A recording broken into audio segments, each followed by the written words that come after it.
Assalamualaikum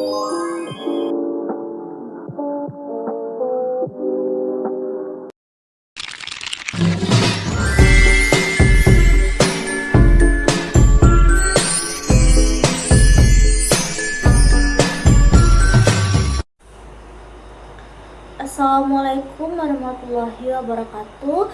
Perkenalkan sebelumnya, nama saya Sulis Wardani dengan NIM A1A22082. Saya dari kelas R002 angkatan 2022.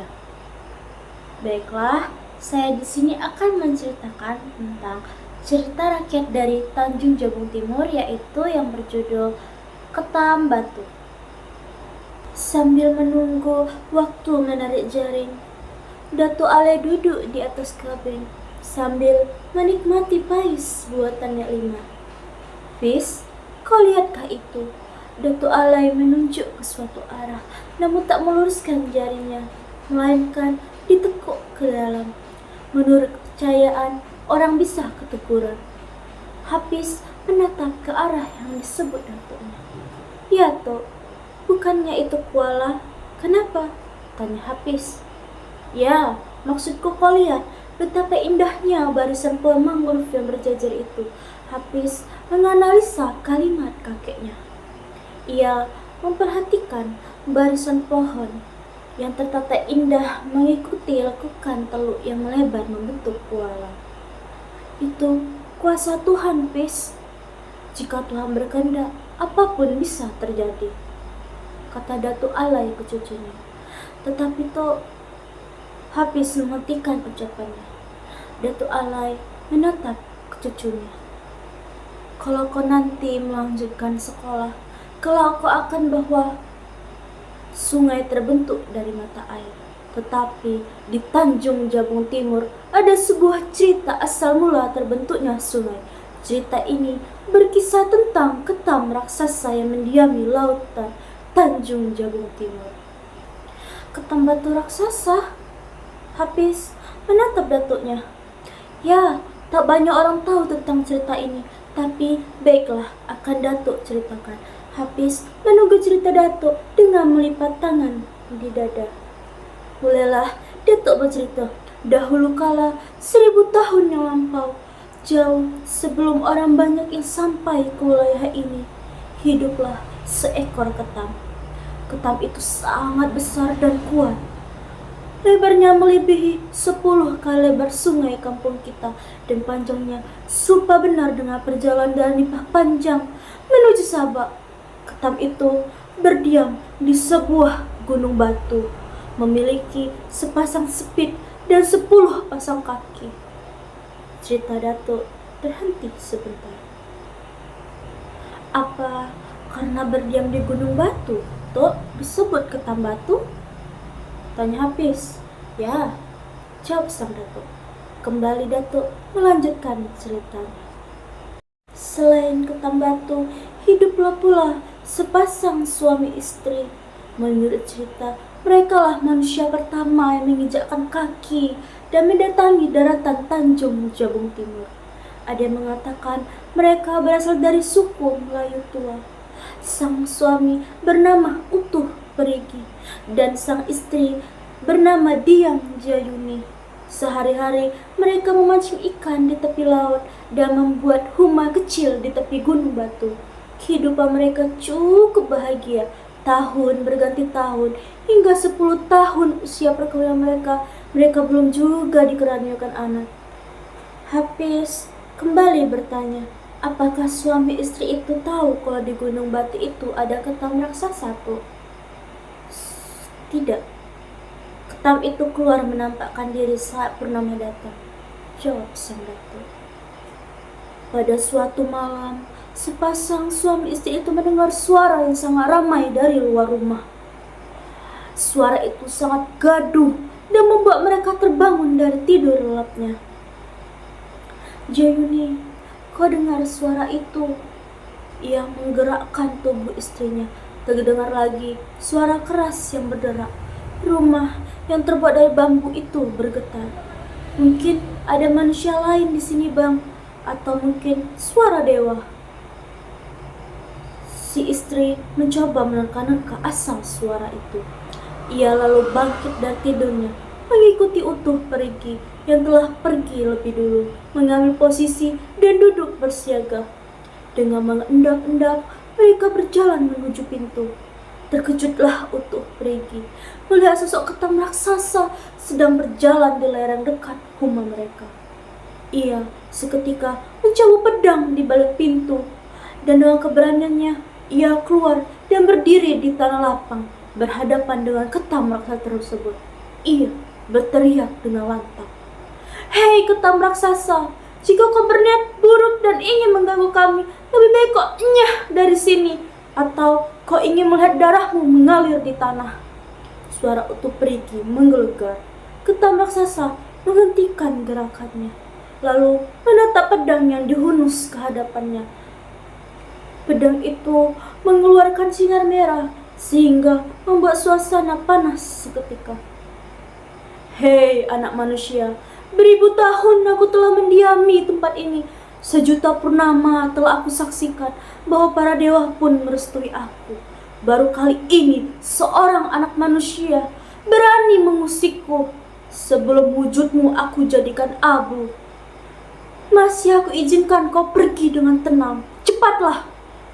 Hardik ketam raksasa, suaranya yang menggelegar mengakibatkan batang pohon di sekitarnya bertumbangan. "Tidak akan aku tinggalkan tanah subur ini, hai ketam tua. Sebaiknya engkaulah yang pergi karena telah membuat istriku ketakutan," jawab Utuh Perigi tak mau kalah. Mendengar perkataan Utuh Perigi, si ketam raksasa jadi sangat marah. Perang pun terjadi. Teman-teman, tahukah berapa lama perang ini terjadi? 31 hari lamanya. Hingga pada hari yang ke-31, Utuh Perigi kelihatan semakin sakti. Ia berhasil menyusup terbang ke arah mata ketam raksasa. Tinggal sedepa lagi ujung pedang tersebut menancap ke mata si ketam raksasa. Tiba-tiba si ketam duduk bersimpul dan mohon ampun. "Ampun, beribu ampun, wahai anak manusia. Aku mengaku kalah. Apapun yang Tuhan inginkan akan saya penuhi.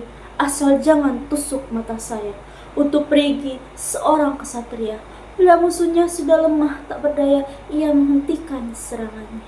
Cerita pun terhenti sejenak karena si Hafiz bertanya, "Apakah mata itu kelemahan si ketam tuh?" Tanya Hafiz. "Ya," jawab sang datuk alih singkat. "Kau bisa lihat sendiri, jika ketam ditusuk matanya, ia perlahan-lahan akan mati." Mau dilanjutkan ceritanya ya teman-teman? Baiklah, asal kau dapat memenuhi permintaanku Utuh Perigi melemparkan syarat. "Apapun yang Tuhan inginkan akan saya penuhi.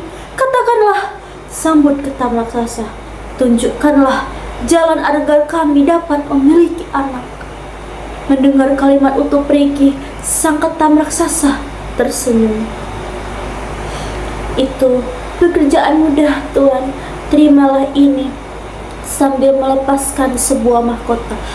Tanpa banyak bertanya lagi, Utuh Perigi menerima mahkota itu lalu menyimpannya di balik kantung celana. "Tunjukkan bagaimana cara menggunakan mahkota bawang merah ini," tanya Utuh Perigi. "Mulai hari ini, letakkanlah mahkota ini di bawah bantal. Setelah 9 bulan, Tuan akan melihat sendiri khasiatnya. Tapi harap ingat satu hal." Ketam raksasa menghentikan ucapan. Ditatapnya Utuh Perigi. Lekat-lekat seperti ada yang diragukannya. "Apa itu?" Utuh Perigi tidak sabar. "Kembalikan mahkota itu padaku. Setelah sehari istrimu melahirkan. Lewat dari batas itu akan ada bahaya bagi Tuan dan tanah ini," jawab ketam raksasa memberikan penjelasan. "Baiklah, mahkota ini akan saya kembalikan pada waktunya," jawab Utuh Perigi. Ia pun segera meninggalkan ketam raksasa. Cerita berhenti sejenak. Sang datuk melinting tembakau rokoknya. Rupanya nafsu dan ambisi manusia bisa membuatnya celaka. Demikian juga dengan Utuh Perigi dan istrinya. Setelah 9 bulan, ternyata sang istri Utuh pergi melahirkan seorang anak. Tapi apa yang terjadi? Ia ingin kembali hamil. Mendengar keinginan sang istri, Utuh pergi berkata, tidak mungkin dia akan terjadi bala jika mahkota ini tidak dikembalikan. Bukankah abang memiliki kesaktian? Abang bunuh saja si ketam itu, bujuk sang istri. Utuh pergi terdiam dengan bimbang. Di pulau seberang sana ada pulau yang banyak manusia. Takkan mungkin si ketam bisa pergi ke sana. Utuh pergi semakin bimbang. Tiba-tiba, baiklah jika begitu, bersegeralah kita pergi dari sini. Akhirnya, sepasang suami istri itu meninggalkan kaki gunung itu dengan menggunakan tandu dari bambu itu. Pergi menuruni hutan dan menyeberangi lautan bersama istri dan sang anak yang baru saja lahir. Tiba-tiba, tubuh ketam raksasa bergetar hebat. Hei Utuh pergi, kembalikan mahkotaku! Menggelegar suara ketam raksasa sehingga menyebabkan gempa. Ketam raksasa mulai tak terkendali. Ia mengangkat capitnya ke arah angkasa hingga seketika turun hujan ditambah suara halilintar menggelegar. Duar, duar. Ketam semakin berang, batu-batu gunung bertebangan, dan kembali sang ketam mengentakkan capitnya ke bumi. Dong, dong. Akibat itu membentuklah sebuah aliran seperti sungai. Hal itu terus terjadi sampai 10 kali dan membentuk aliran sungai.